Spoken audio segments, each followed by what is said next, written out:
예수님이 그 제자들과 함께 식사 자리에 초대를 받으셨습니다.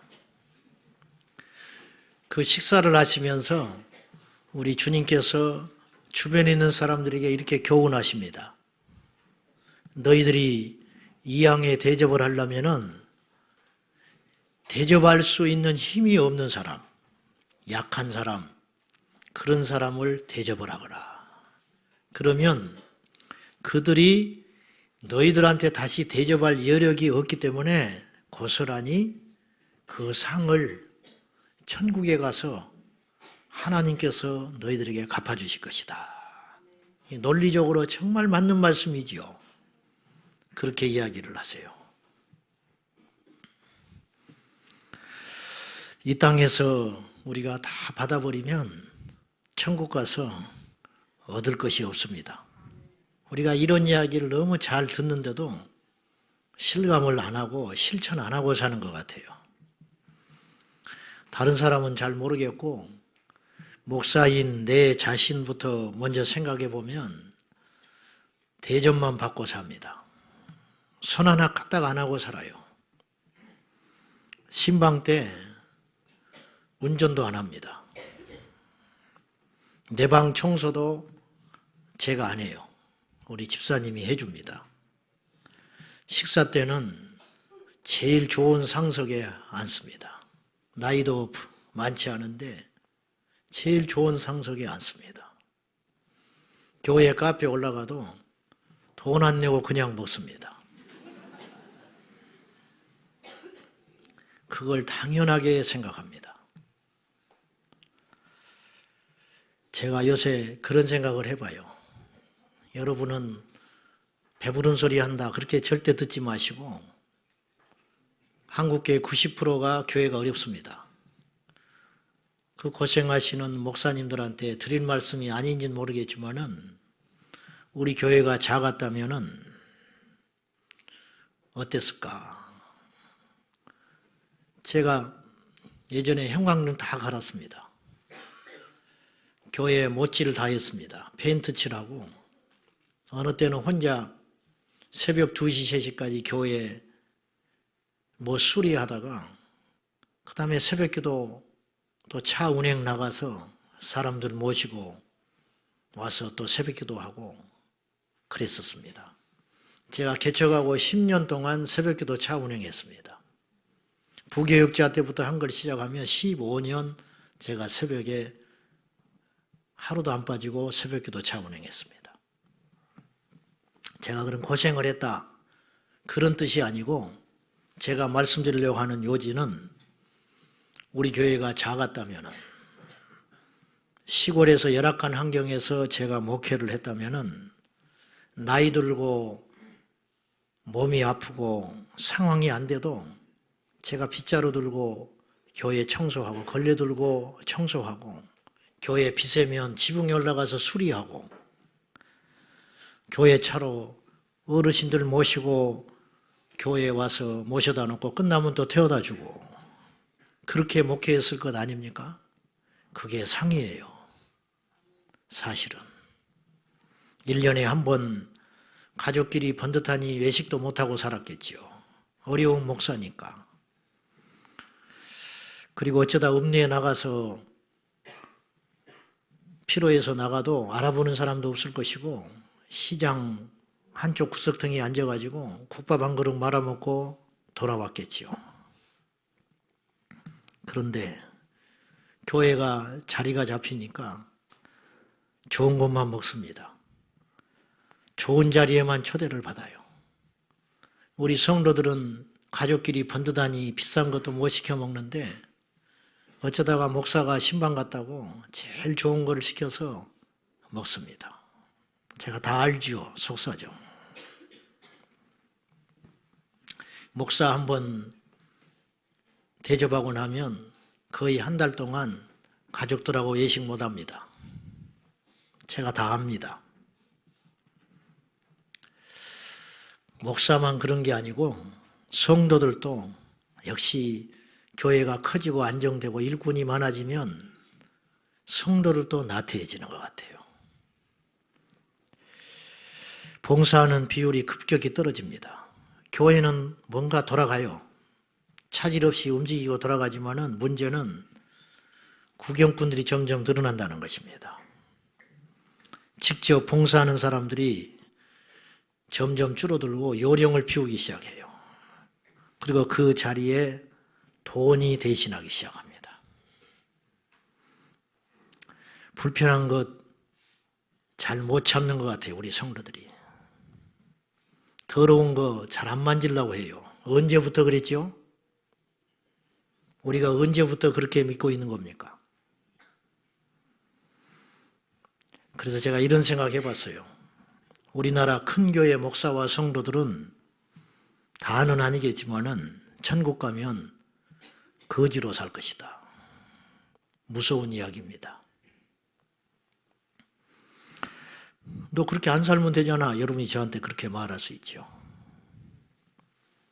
하나님께서 우리 교회에 앞으로 더 많은 영혼을 보내주시고 교회가 아무리 커져도 저와 여러분의 마음은 항상 낮은 곳에 가 있어야 됩니다. 신음하는 성도들과 소외받는 성도들에게 항상 마음이 가 있어야 돼요. 얼마 전 매체에서 요새도 밥 굶는 사람이 있다는 것이 나왔어요. 밥을 굶어서 훔치다가 들켜가지고 경찰 공무원이 밥 사준 사건이 있었어요. 제가 그 기사를 보고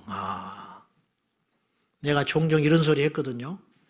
우리나라가 얼마나 복을 받았냐 그 이야기를 하면서 우리나라 사람들 밥 안 굶는다. 굶고 싶어도 못 굶는다. 나라에서 쌀 줘버리니까. 내가 그런 말 했는데 앞으로 내가 그 말 안 하려고 그래요. 우리 이웃에 밥 굶는 사람이 있더라고요. 오늘 다시 본문 그 이야기 다시 하겠습니다. 식사 자리에 초대받으셔서 주님이 대접받을 수 없는 사람을 대접해라. 그래야 고스란히 천국에서 너희가 다시 대접받는다. 그렇게 말을 하니 어떤 사람이 15절에 맞장구를 칩니다. 함께 먹는 사람 중에 하나가 이 말을 듣고 이르되 무릇 하나님의 나라에서 떡을 먹는 자는 복되도다. 그러니까 이제 식사 이야기가 주제가 된 거예요. 그래서 여기서 주님이 비유를 합니다. 그 비유가 다음과 같은 비유예요. 어느 주인이 잔치를 열었다. 근데 사람들을 초대하는 겁니다. 그러니까 종을 보내가지고 내가 잔치를 모처럼 열었으니까 모두 오시오. 그랬는데 한사코 모든 사람들이 그 잔치자리에 오지 않아요. 첫 번째 사람은 밭을 사서 못 온다는 거예요. 두 번째 사람은 소를 10마리 사가지고 이거 길들여야 하니까 못 온다는 거예요. 세 번째 사람은 더 타당한 이유가 있어요. 장가 갔다는 거예요. 장가 갔는데 어떻게 내가 그 잔치에 가냐. 근데 여기서 어떤 사람이 초대를 할 때는 우리가 청첩장 아무나 안 줍니다. 아무나 줬다가 욕먹기 때문에 와야 할 사람한테만 청첩장을 줍니다. 이 주인이 누구를 초대할 때는 이유가 있어서 초대한 거라는 거예요. 와야 하는 사람들한테 초대한 거예요. 근데 이 말을 듣고 주인이 이해하지 않고 화를 냅니다. 어떻게 나한테 이럴 수 있냐 이거예요. 내가 저들한테 어떻게 했는데 그런 일로 나의 초대를 거절하다니. 그러면서 화를 내가지고 다른 사람으로 그 자리를 채우는 그런 장면의 이야기가 나오는데 이 이야기를 누구한테 했느냐 이 말이에요. 제자들한테 했습니다. 제자들 들으라고. 자, 우리 25절 봐요. 이 이야기를 마치고 나서 수많은 무리와 함께 갈새 예수께서 돌이키사 이르시되 26절 27절 시작. 물은 내게 오는 자가 자기 부모와 처자와 형제와 자매와 더욱이 자기 목숨까지 미워하지 아니하면 능히 내 제자가 되지 못하고 누구든지 자기 십자가를 지고 나를 따르지 않는 자 능히 내 제자가 되지 못하리라. 이유 없다. 주인이 초대를 하면 와야 되는 거야. 밭을 사도 와야 되고 소를 사도 와야 되고 장가를 가도 와야 돼. 그러면서 이 비유를 통하여 주님께서 본심을 이야기하시는데 누구든지 나의 초대에 거부하지 말아라. 내가 부르면 오는 거야. 근데 내가 부를 때 부모가 거침돌이 되고 자식이 거침돌이 되고 심지어 너의 목숨이 거침돌이 된다면 다 내려놓고 부를 때 아무 말 말고 와야 돼. 그것이 제자야. 주님이 난데없이 그 말을 하신 게 아니고 그 비유의 연속선상에서 이 말씀을 우리가 받아봐야 한다는 거예요. 예수님은 공생의 대부분을 병 고치고 기적 베푸는데 할애하신 게 아니고 알고 봤더니 사복음서를 여러분이 자세히 보면은 십자가로 가까이 가시면서 즉 당신께서 이 땅을 떠날 날이 가까워 올수록 점점 기적을 행하지 않으십니다. 능력이 없어져서 그러냐? 아니에요. 그보다 더 중요한 어떤 일을 하시는 거예요. 그게 뭐냐? 제자들을 바꾸는데 전심전력을 해요. 그러니까 예수님께서 아무리 바쁘시고 또 방해를 받아도 절대 마지막까지 포기하지 않는 사역이 있었는데 제자들과는 함께 하셨습니다. 그리고 부활하셔서 제일 먼저 찾은 자들도 가족이 아닙니다. 육신의 가족이 아니고 제자들을 먼저 찾으셨습니다. 그 이유가 뭐냐? 예수님의 비전 속에는 제자들을 통한 세계 혁명이 있었어요. 제자들을 통하여 세상을 새롭게 하겠다고 하는 거대한 목적이 있으셨기 때문에 제자들을 끝까지 바꾸시는데 자신의 전생애를 거신 거예요. 현대 교회 성도들은 예수님의 제자가 되는 데는 별 관심이 없는 것 같아요. 그래서 일정 수준 이상 성장하고 헌신하고 봉사한 다음에는 그 이상의 너머를 하지 않아요. 하지 않습니다. 더 높은 수준의 성장과 성숙과 헌신을 교회에서도 요구하지 않습니다. 왜냐? 도망갈까 봐. 본인도 자신이 쳐놓은 울타리와 경계 외에는 하지 않아요. 그래서 어떤 일이 벌어지냐면 그 이상 주님을 만나지 못하는 거예요. 여러분 아십니까? 여러분 댁에 가셔서 팔굽혀펴기 한 20개 해보세요. 여기 90%는 못합니다. 못해요. 뭐 시도 자체를 안 해봐요. 근데요, 한 보름 한 달 하면요 거의 20개 합니다. 계속 하다 보면은.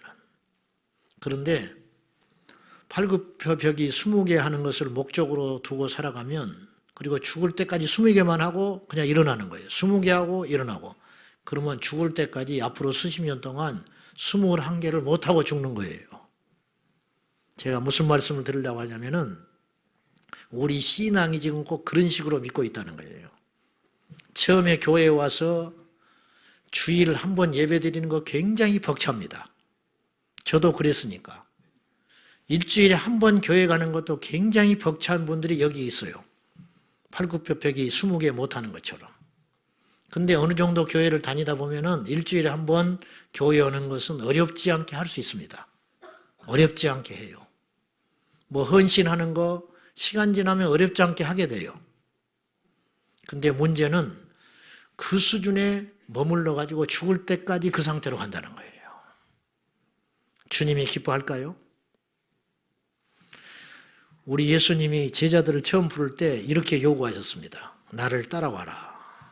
그때 주님을 따른다는 건 굉장히 벅찬 일이에요, 이들에게. 그래서 이들은 포기하는 게 몇 가지가 있었습니다. 직장을 포기했어요. 그래서 고기 잡는 거 포기하잖아요. 예수님 따라가려니까 배를 버려야 돼요. 금을 버려야 돼요. 집에서 가출했어요. 그리고 예수님 따라서 이렇게 다니다 보니까 미치광이라는 소리도 분명히 들었어요. 그거 처음에는 굉장히 힘들었을 거예요. 우리가 지금 뭐 하고 있는가? 근데 한 2년 따라다니거든요. 정확히 말하면 3년이 아니에요. 제자들이 2년 정도 같이 지내는데 처음에는 집 나오는 것도 힘들고 직장 포기하고 예수님 따라다니는 것도 힘들더니 한 2년 다니니까 다닐만 해요. 근데 주님은 더 큰 것을 요구해요. 네 목숨을 내놔라. 목숨을 내놔라. 이건 또 다른 문제라는 거예요. 자, 여러분 지금 교회 오시면서 제법 많이 변했다고 생각할지 몰라요. 기도도 제법 하시고 성경도 좀 봤고 예배 참석하는 횟수도 좀 늘어나고 그리고 교회를 조금 다니다 보니까 지혜가 생겼어요. 아, 이럴 때는 가만히 있는 게 수야. 이런 사람은 상대 안 하는 게 나아. 그런 거 생겼죠? 거짓말입니까? 제 말이? 안 그런가? 그죠? 아, 교회에서 이렇게 할 때는 그냥 이렇게 하는 게 좋아. 내가 옛날 신앙생활 하다 보니까 요건 이렇게 하는 것이 좋더라. 그러면 부딪히지 않아요. 무난하게 교회 다녀요.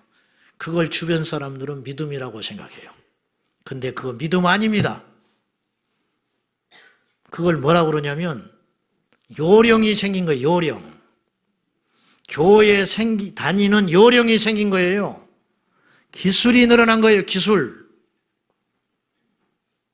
진정한 변화는 어디서 시작돼야 되냐면 주인을 바꿔야 됩니다. 초대받은 이 세 부류의 사람들이 왜 그 초대에 응하지 못했을까요? 자기가 갖고 있는 이 상황이 굉장히 큰 문제들이에요. 밭을 사고 소를 사고 결혼했다는 거. 큰일이죠. 근데요, 이들이 결국은 이 주인의 요청에 초대에 거절하면서 던지는 메시지가 있어요. 당신은 내 주인 아닙니다. 그런 뜻이에요. 주인이었다면 결혼 막 한 장가간 이 사내도 그 아리따운 신부를 뒤로 하고 갑니다. 기다리라고 하고. 이게 종이에요. 주인이 부르는데 안 갈 재간이 있습니까? 근데 그거 안 하잖아요. 즉, 지금 이 세 부류의 사람들은 들킨 거예요. 그동안 이 주인과 잘 지냈겠지요. 그러니까 관계가 형성되어 있으니까 초대했을 거 아닙니까? 근데 이제 갈등이 시작돼요. 즉, 그동안 숨겨놨던 주인이 아닌 모습으로 그 주인과 잘 지냈던 그 자아가 딱 드러나 버리는 거예요. 하나님이 여러분이 진짜 제자인지 예수 그리스도의 종인지 알게 하시려고 여러분을 흔들 날이 반드시 옵니다. 저는 이 흔드는 이 고비 앞에 수없이 많은 사람들이 추풍낙엽처럼 나가 떨어지는 것을 봐왔고 지금도 보고 있습니다. 팬인가 제자인가라는 책에 보면 카일 아이들런 목사님이 어느 날 이분에게 메일 한 통이 딱 날아와요. 그 메일의 내용이 짧지만 아주 속상한 내용이었습니다.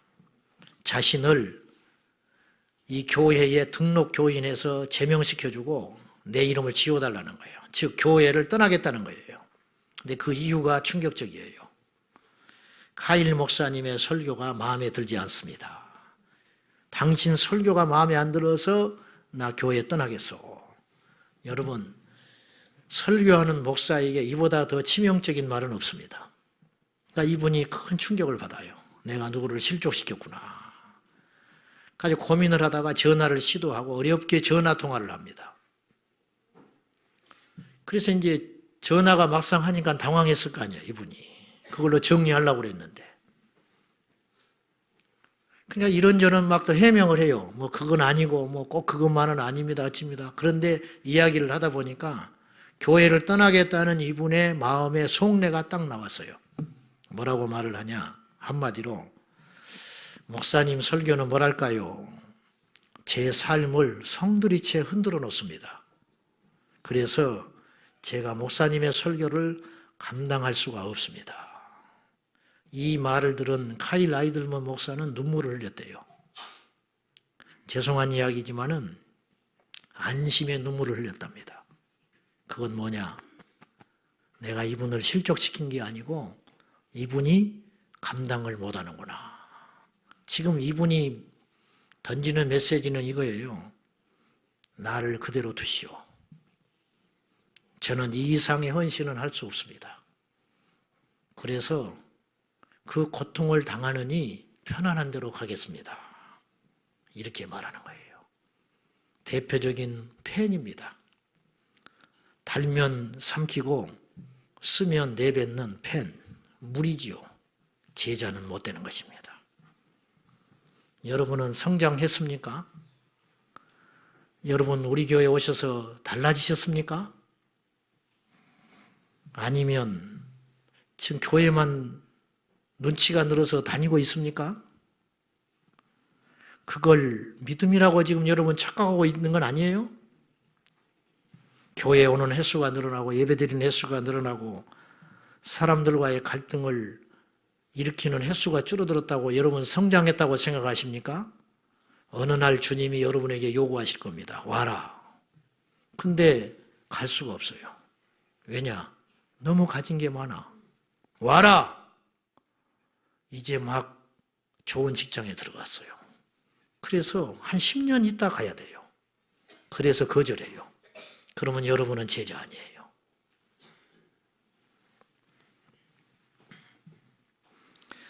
주님이 우리에게 요구하시는 것은 분명합니다. 남보다 조금 더한 헌신을 하라고 요구하는 게 아닙니다. 남보다 더 착한 사람이 되라고 요구하는 게 아니에요. 남보다 조금 더 노력해달라고 요구하는 게 아니에요. 내가 너의 주인 되기를 원한다. 주님은 그렇게 이야기하고 있는 거예요. 마태복음 7장 21절입니다. 우리가 잘 아는 말씀이죠. 한번 읽읍시다. 시작. 나더러 들어갈 것이 아니요 다만 하늘에 계신 내 아버지의 뜻대로 행하는 자라야 들어가리라. 입으로 주여 주여 하는 것을 문제 삼는 게 아닙니다. 나더러 주여 주여 하는 자가 하나님 나라 가지 못한다. 그래서 어떤 바보는 주님이라고 부른대. 주여라고 부르지 마라고 그랬으니까. 그건 아주 웃자고 하는 소리겠지만은 그런 수준은 아니겠죠. 나더러 주여 주여 하는 자가 다 천국에 가는 것이 아니다. 아버지의 뜻대로 행하는 자라야 천국에 가느니라. 이걸 율법이라고 받지 마시고 행위 구원이라고 여러분 받아들이시면 안 되고요. 핵심이 어디에 있냐면은 예수 그리스도를 입으로만 주인이라고 떠벌리는 사람이 아니고 진짜 내 마음의 주인으로 바뀐 그 사람은 아버지의 뜻대로 행하는 것이 어렵지 않다는 거예요. 그러니까 입으로 주님이라고 안 불러도 좋아요. 행동으로 우리 주님 앞에 무조건 순종하는 그 사람이 천국에 갈 수 있다는 거지요. 이런 사람 많지 않지요. 그래서 구원 얻는 자가 적다는 거예요. 그래서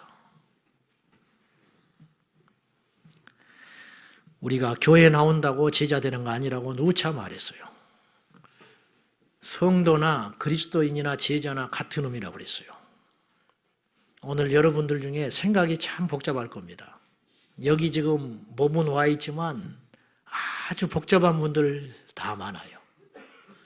저는 온실 속의 화초처럼 크지 않았고 가난하고 거친 가정에서 살고 중간에 예수를 믿었기 때문에 알아요. 조금 알아요.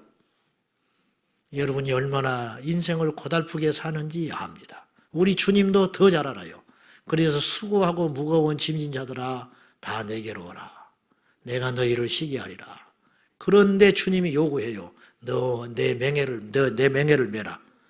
내 멍에는 쉽다. 이것이 진정한 안식이다.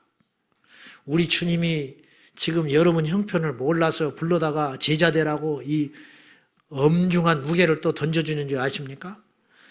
2000년 전 이 땅에 오신 주님께서 제자들을 부르시고 그들이 지금 먹을 것이 없고 집안에 갈등이 있고 문제가 있고 상황이 나쁜 줄을 모르고 그런 뜬구름 잡는 소리 하듯이 내 제자가 되어라, 가정을 버려라, 그런 소리 하셨을 것 같아요?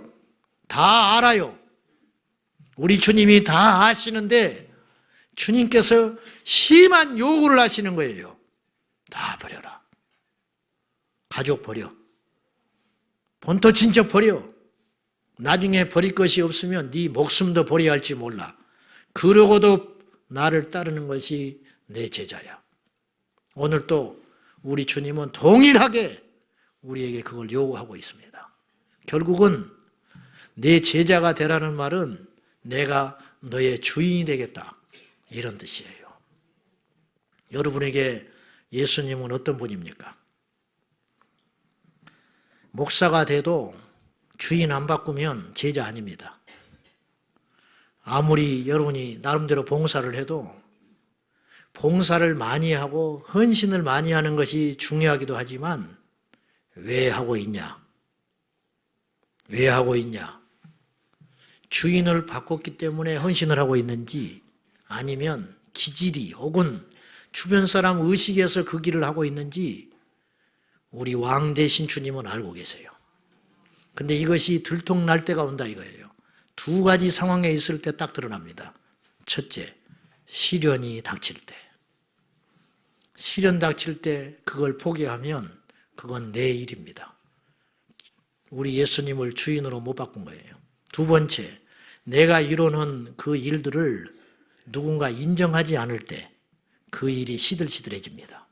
그러면 그 일은 주님이 왕이 돼서 한 일이 아니에요. 내가 하고 싶은 일을 달려온 거예요. 하나님이 반드시 저와 여러분에게 그것을 점검하게 하실 날이 올 거예요. 그것의 테스트를 통과해야 돼요. 아브라함에게 주님이 오셔서 테스트합니다. 네 아들 이삭을 바쳐라. 그때 아브라함이 딱 정신이 났어요. 이 아들은 내 아들이 아니었구나. 근데 아들 키우는 재미로 자기 자식인 줄 알았어. 그래서 하나님이 요구하는 거예요. 결국 이 말은 뭐냐면 이삭을 바치라는 게 아니고 네 주인은 누구냐? 그렇게 물으시는 거예요. 이 테스트에 아브라함은 통과했어요. 어떤 사람이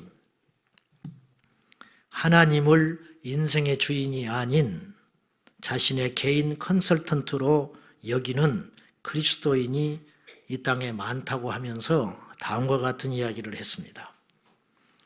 컨설턴트란 고객의 부탁을 받아 특정한 문제나 어떤 분야에 대하여 전문가적 조언을 제공하거나 업무를 대신 수행해 주는 자를 컨설턴트라고 그래요. 쉬운 말로 해결사입니다.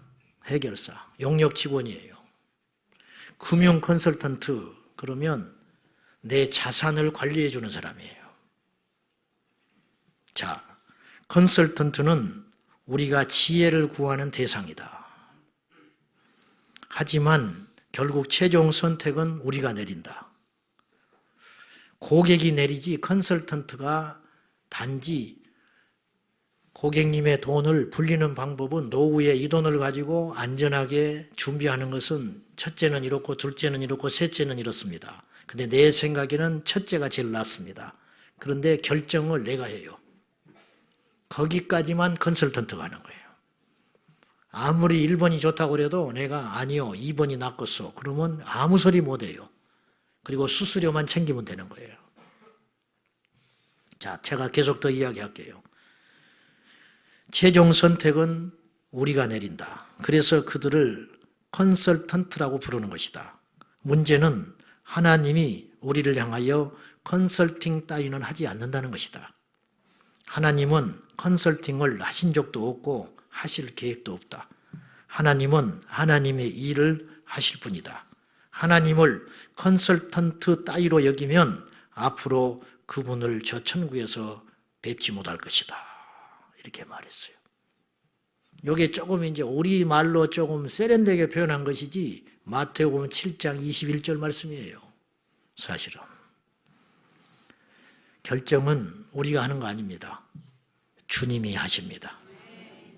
주님은 어떤 뜻을 정해놓고 우리와 타협하시는 분이 절대 아닙니다. 그분은 옳고 우리는 틀릴 때가 많습니다. 그래서 그분을 내 인생의 주인으로 모시고 사는 것은 손해보는 장사가 아니고 지혜로운 것입니다. 우루과이 한 작은 성당에 다음과 같은 주기도문이 있답니다. 이걸 일명 슬픈 주기도문이라고 그래요. 하늘에 계신이라고 하지 마라. 세상 일에만 빠져 있으면서 우리라고 하지 마라. 지 혼자만 생각하면서 아버지라고 하지 마라. 아들과 딸로 살지도 않으면서 당신의 이름을 거룩히 여김을 받으시오며 라고 하지 마라. 지 이름 빛내기에 안간힘을 쓰면서 당신의 나라가 임하소서 하지 마라. 물질 만능의 나라가 오기를 학수고대하고 살면서 당신의 뜻이 하늘에서 이루어진 것 같이 땅에서도 이루어지이다 하지 마라. 온 천지가 네 뜻대로 되기를 갈망하면서 오늘 우리에게 일용할 양식을 주옵소서 하지 마라. 죽을 때까지 먹을 양식을 잔뜩 쌓아두려고 하면서 우리에게 죄 지은 자를 사하여 준 것 같이 우리 죄를 사하여 주옵소서 하지 마라. 누구에게는 아직도 원한과 앙심을 품고 이를 갈고 있으면서 우리를 시험에 들게 하지 마옵소서 라고 하지 마라. 호시탐탐 죄 지을 기회를 찾아다니면서 다만 악에서 구원하옵소서 하지 마라.